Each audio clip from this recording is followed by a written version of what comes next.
Radio INCAN, transmitiendo desde el Instituto Nacional de Cancerología para todo el Instituto y México, uniendo a la familia incansable del país.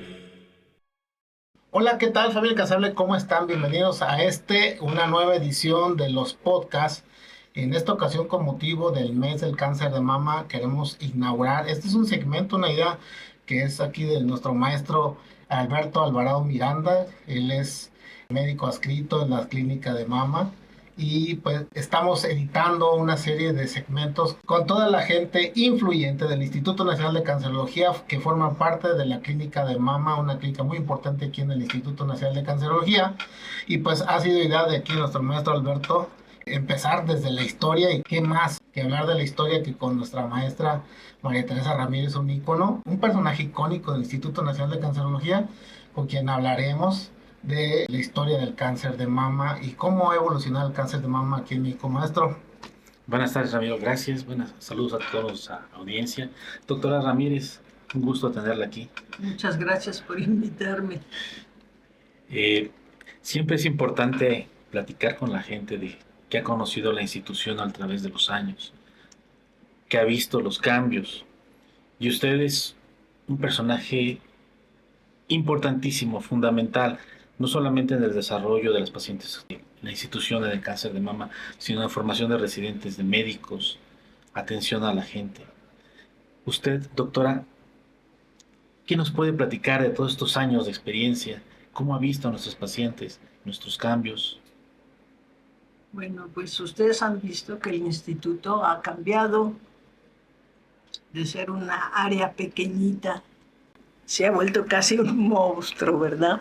¿Por qué? Porque el cáncer ha aumentado en todo el mundo en general. Y sobre todo en las mujeres, el principal cáncer ahora es el de mama. En algún tiempo fue el cérvico-uterino y por eso había otro tipo de instalaciones. Ahora el cáncer de mama ha adquirido nueva relevancia, no nueva, sino que ha ido aumentando, y yo pienso que esto es debido exactamente a la difusión que se les ha hecho a las mujeres, a las nuevas técnicas de la mastografía, el ultrasonido y otros estudios más sofisticados que detectan el cáncer, y a que las mujeres hayan ido también perdiendo un poco el miedo a que sean vistas de la mama. Sin embargo, yo en la poca experiencia, digo, nada se compara con la suya, maestra. Sigo viendo muchas limitantes a las pacientes al diagnóstico. 25 años tengo manejando pacientes con cáncer de mama y desde hace 25 años no hemos cambiado el tamaño tumoral. Siguen siendo 6 centímetros. ¿Cómo podemos cambiar ese escenario en los próximos años o decenios? Bueno, tal vez sea porque tú recibes ya pacientes que han sido diagnosticadas antes, pero sí yo he visto que ha aumentado la detección por medio de la mastografía. El único impedimento que tiene la mastografía es que pues, se realiza hasta los 40 años, y estamos viendo ahora pacientes de 25 años que tienen cáncer o un poco hasta más jóvenes. Entonces creo que ¿cómo tendríamos que hacer esto? Pues seguir dando las pláticas, seguir difundiendo que la mujer se tiene que autoexplorar, conocerse, que no tengan miedo, y sobre todo que cuando encuentren alguna alteración en su pecho acudan a su médico, porque ese es el problema, que les da miedo y no van. Entonces ese es el problema. Pero Alberto, yo creo que hay más pacientes en etapas iniciales ahora que antes. Pero bueno, asumamos esa posibilidad que hay más de etapas tempranas. Seguimos teniendo muchos problemas en cuanto a la actitud, en cuanto al acceso a la salud, en cuanto a la educación. Sigo viendo pacientes en las cuales el esposo no permite que les vean al médico, pacientes que vienen Tlaxcala, Puebla, Guerrero, donde no tienen un centro institucional que pueda concentrar todos estos casos y mandarlos o referirlos oportunamente. Sí, eso va a ser y va a seguir siendo el problema, es los escasos recursos que se tienen, la falta de educación a la población, porque sí, en muchas partes yo me acuerdo que si no estaba el esposo, no dejaban que se explorara la paciente, no podía entrar a la consulta si no era con su esposo. En la actualidad yo creo que cuando menos aquí en el distrito ha cambiado esa posición. En algunas áreas de la República creo que persiste ese tabú que el varón no deja que a la esposa la vea nadie ni la toque. Pero eso solamente lo podemos remediar con educación, y para eso se han hecho también varios grupos que hay ya en toda la República. Por ejemplo, Reto, hay otro grupo que trabaja mucho una mujer en Yucatán y que hace difusión ya hasta en la lengua propia de esos estados. Una palabra clave que ha comentado nuestra es educación. Y yo lo veo como un reto también a los médicos. ¿Cuántas universidades tienen un programa académico enfocado al cáncer? Cuando sabemos que el cáncer, hablando de cualquier patología oncológica, ya sea linfomas, leucemias, cáncer de mama, cáncer de pulmón, sigue siendo preponderante en todos nuestros grupos etarios. Y hoy en día, pocas universidades tienen un programa académico actualizado para que los médicos generales, los médicos recién egresados, entiendan cuando menos la importancia de esta patología. Bueno, yo creo que eso otra vez es educación, información, que el responsable de la salud en el país se enfoque a los principales problemas que tenemos y puedan hacer programas y mandar información, exigir que dentro de la educación que se le da a los médicos se incluya el cáncer, que yo creo que ya deben de ser muy pocos, porque yo tengo por ahí un estudiante, es más, fíjate, ese estudiante es de homeopatía y ya quiere ser cancerólogo. ¿Ves? Entonces, A mí me preocuparía. Bueno, A mí me preocuparía porque eso es lo que ustedes están viendo, pero creo que ellos van a empezar a exigir probablemente los estudiantes que se les dé más información para que salgan mejor preparados. yo creo que este tipo de actividades, como la que está haciendo Ramiro, es muy importante de difusión. Y hay que empezar a difundir también, no solo a la población, sino a los estudiantes, a médicos generales, la importancia de estas patologías oncológicas. Que bueno, yo revisando alguna vez, comentaba, encontré que el presupuesto de España equivale a lo que se hace en investigación mundial para el manejo del cáncer. Un país del primer mundo que invierta, que el equivalente de lo que invierte en todo su presupuesto gubernamental, sea lo que se tiene que gastar a nivel mundial, pues es impresionante, ¿no? Eso nos habla quizás un poquito de lo que está pasando con el cáncer a nivel mundial. Bueno, pero eso es lo que yo te estaba explicando. Si no tenemos buena información en nuestros dirigentes, los que tienen que ser responsables de la difusión, pues vamos a seguir igual. Es que yo creo que la difusión no debe caer en manos de cualquier persona. O sea, realmente ustedes, que son los expertos, es la patología más común y son los que más pacientes ven como esto, con esta patología en todos los estadios clínicos. Y yo creo que ya ustedes tienen más o menos la idea de un panorama como quisieran que fuera para los próximos 10 años, después de pasar todas las batallas que usted pasó cuando empezó el cáncer de mama y no tenía muchos tratamientos. La vi arduamente trabajando cuando se abrió el viejo Seguro Popular. Usted fue pieza clave aquí para que el cáncer de mama tuviese ese acceso y tuviese todas las drogas que en otras circunstancias no iban a tener.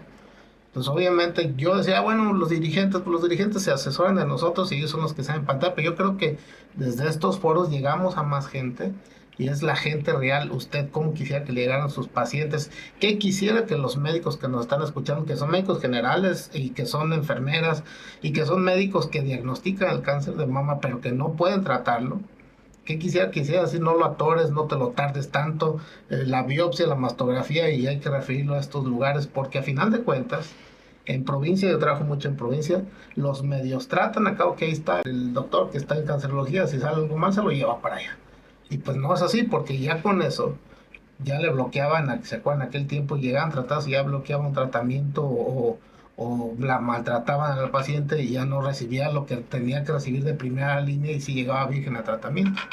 Y al final de cuentas se estorbaban, con todo respeto para los doctores, pero lejos de ayudar, desayudaban. Y si sabían que existía una campaña tan importante que generaba gratuidad todavía, pues por llevarse un centavito, pues empezaban un tratamiento que después terminaba en un centro federal, y eso es algo que también yo sé que usted luchó mucho por ello.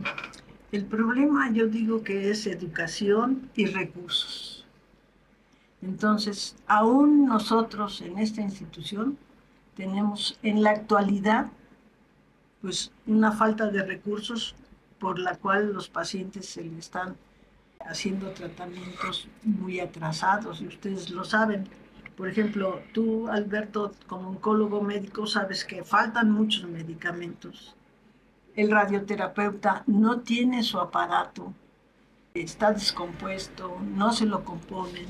Entonces, todo eso influye en que se vaya retrasando los tratamientos a los pacientes.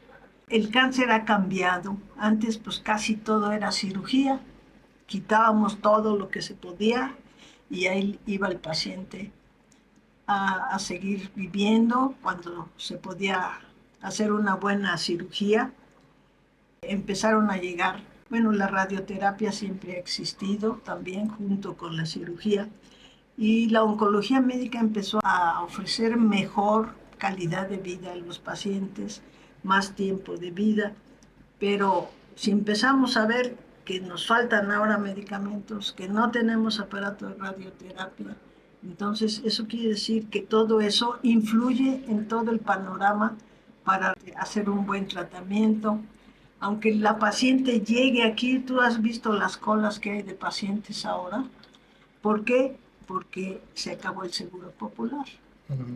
Muchas instituciones que antes recibían a los pacientes en ese programa los están rechazando, y entonces pues todo llega a las instituciones y no abarca, no tienen la suficiente capacidad para recibir tanto paciente. Pues aparte el instituto ha crecido demasiado y también su fama ha sido muy difundida. Claro. Y con la nueva sectorización, pues obviamente lo que no tiene IMSS no tiene viene acá. Y esto se duplicó todavía o se cuatriplicó, no sé. Mira, te voy a decir, mama, por ejemplo, antes recibíamos 50 pacientes de primera vez al mes de mama.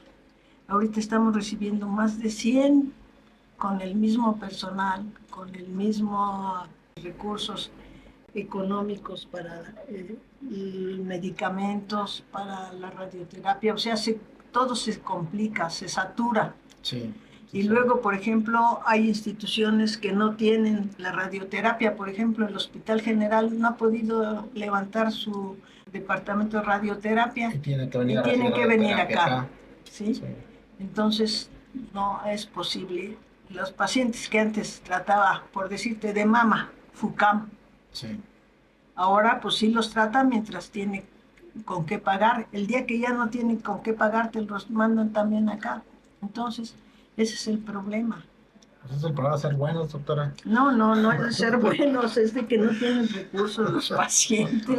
Pero también hemos visto un incremento en la incidencia. Por eso. No, digo, y pues es que somos más también. Sí. Antes éramos menos, la población era más pequeña. Yo creo que la clave es la detección oportuna. Sí, en 2019 decía una frase de Secretaría de Salud: por cada cáncer, por cada tratamiento, por cada paciente que usted le arranca el cáncer, le está ahorrando al presupuesto 500 millones de pesos. Entonces, la clave sigue siendo prevención, las campañas de difusión, la educación para la prevención. Educación a la población, y pues educación a todos. Como tú dices, pues hay médicos que ni siquiera saben de cáncer, entonces pues hay que educarlos.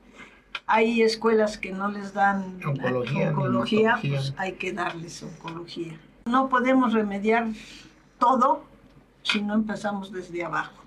Y la evolución entonces, como usted lo ha visto, porque usted es la que más experiencia tiene. Hoy usted se siente mejor que cuando empezó usted, usted fue la primera residente aquí, mujer. Sí, sí, pero yo te diré, no es el hecho de que uno vea mejor. Yo sí creo que hemos mejorado, primero. Sí creo que hay más detección que antes. Sí creo que hay mejores tratamientos, porque antes el cáncer de mama se trataba con mastectomía radical, todo. O sea, era una mastectomía. Y ahora se puede conservar la mama si se detecta pequeñas lesiones, si tiene buenos pronósticos el tumor, si tenemos con qué radiar a la paciente, si tenemos medicamentos que van a ayudarle a que siga el tratamiento para que no vuelva a aparecer el cáncer. Creo que eso es, no sé tú, Alberto, ¿cómo ves a tus pacientes? Creo que entendemos cada vez mejor la enfermedad, pero nos enfrentamos a cada vez más retos. Porque si bien es cierto, antes cirugía, 6 ciclos de quimioterapia y tamoxifen para todas. Era la receta general, en de los inicios del 2000. Antes de tamoxifen nada más era cirugía y radioterapia Sí, y salpingoforectomía. sí. Para los receptores hormonales, me imagino. Exacto. No, en ese momento ni siquiera siquiera teníamos teníamos idea de los receptores receptores hormonales, estábamos hablando de los 70s, 90s. Hoy en día ha cambiado mucho, ¿no? O sea, dependemos más De los patólogos. de los parámetros patológicos para saber qué vamos a hacer. Vamos a depender de los biólogos moleculares para tratar de Pronto. entender más la enfermedad. Y eso nos va a dar pie a tener tratamientos más precisos, mejores, pero con nuevos retos de toxicidades también, maestra. Claro, no hay Pero nada. hace 15 años, Yo creo que lo ideal sería detectarlo cuando empieza. Eso es lo mejor.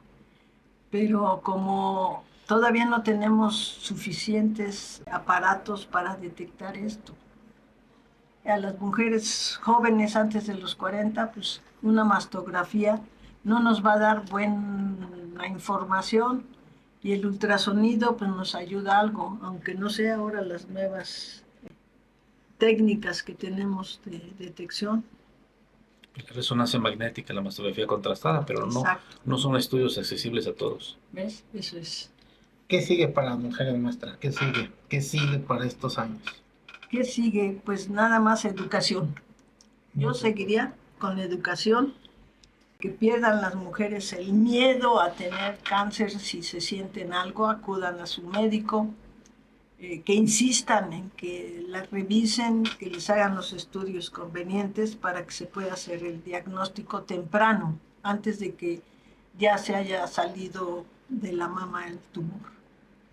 Pero entonces también hablaríamos del derecho a la salud de esas pacientes. Un ¿Cuál tema es? álgido en este momento.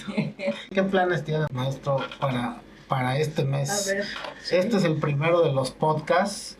Es el primero de los podcasts que es una idea del doctor Alberto, créanme. Lo tenemos organizado desde abril y son sesiones que estamos grabando para que todo octubre, mes de mama, tengan toda la información de parte de los expertos. ¿Qué sigue? ¿Qué campañas vamos a hacer o cómo vamos a trabajar? Yo creo que es muy importante tu difusión, que la gente tenga esta información tan asertiva, que se acerque a los expertos.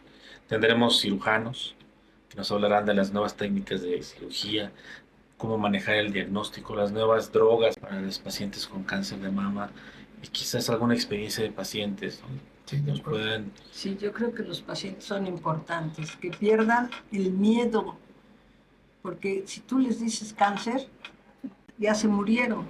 Entonces, no a decirles que pues, el cáncer es curable, como dicen, si se detecta a tiempo. Entonces, educación, educación.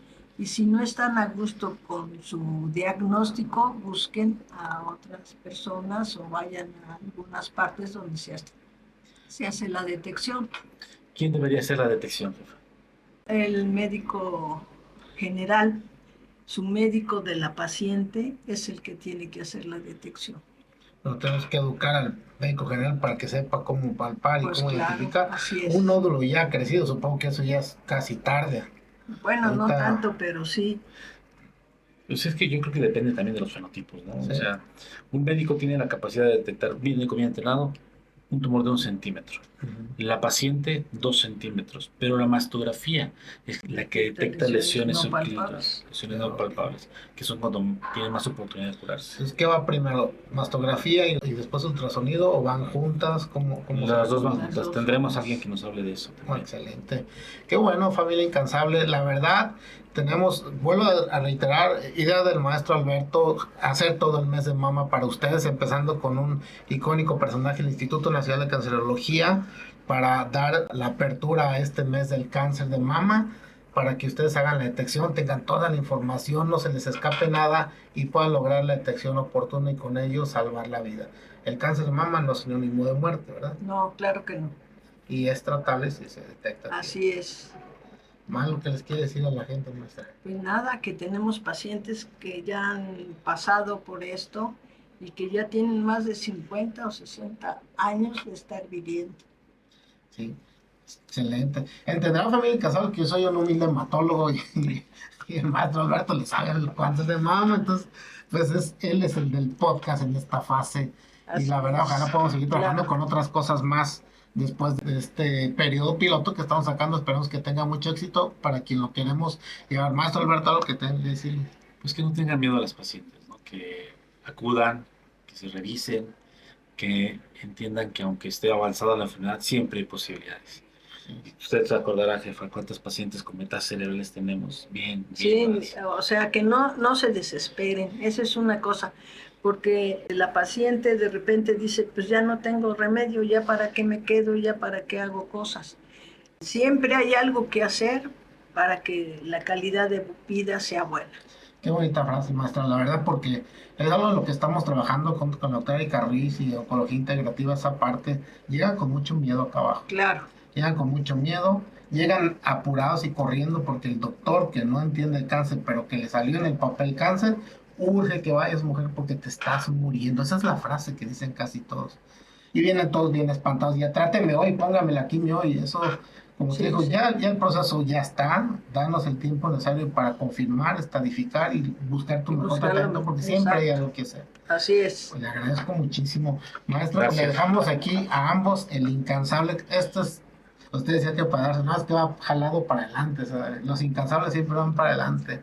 Muchas gracias, maestro, por Gracias. estar. Maestro Alberto, yo sé que va a estar en los siguientes podcasts, los que Eso lo vamos a dar dejamos desde el aquí. inicial. Lo dejamos aquí. Listo, pues aquí le dejamos Para con que maestro se Alberto continúe. para que cuando cerremos, él haga el cierre final de lo que es el mes de octubre.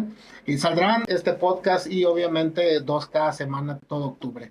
Y estamos pues a la orden. Muchas gracias. Gracias. Nosotros somos los incansables, estamos en la clínica de Mama y nosotros nos despedimos, nos vemos a la próxima, estamos a la vuelta de un clic. Gracias, nos vemos. Gracias. Esto fue Radio Incan. No te pierdas el próximo episodio y recuerda seguirnos en nuestras redes sociales, Facebook, YouTube, Spotify, TikTok e Instagram. Hablemos del Incan en Radio Incan.